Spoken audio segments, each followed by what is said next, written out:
জন্মের আগে প্রিয় নবী বাবা হারালেন, 6 বছর বয়সে মা হারালেন, 8 বছর বয়সে দাদা হারালেন, এবার আছে শুধু একজন চাচা।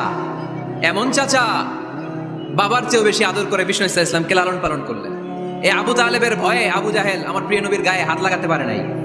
তার মানে ভালোবাসায় কোনো ভেজাল? ভেজাল আদর্শে। ভেজাল কিসে? শেষ নিঃশ্বাস ত্যাগ করার আগে আবু তালেব অসুস্থ, আবু জাহেল উতবা সাইবা একদিকে, আমার নবী আরেকদিকে। আমার প্রিয় নবী বললেন, চাচা আজীবন আপনি ছাতার মতো আমাকে আশ্রয় দিয়েছেন, আজীবন আপনি বাবার মতো কোলে পিঠে করে মানুষ করেছেন, একবার শুধু আমার কানে কানে বলেন লা ইলাহা ইল্লাল্লাহ মুহাম্মাদুর, বাকিটা আমি আল্লাহর সাথে বুঝে নেব। কিন্তু আবু জাহেলও পাশে আছে না নাই? আবু জাহেল কয় না, আবু তালেব খবরদার, আজীবন যে শিরকি ধর্মের উপরে ছিল ওইটার উপরেই থাক, বাপ দাদার ধর্মে চুন কালি মাখিস না।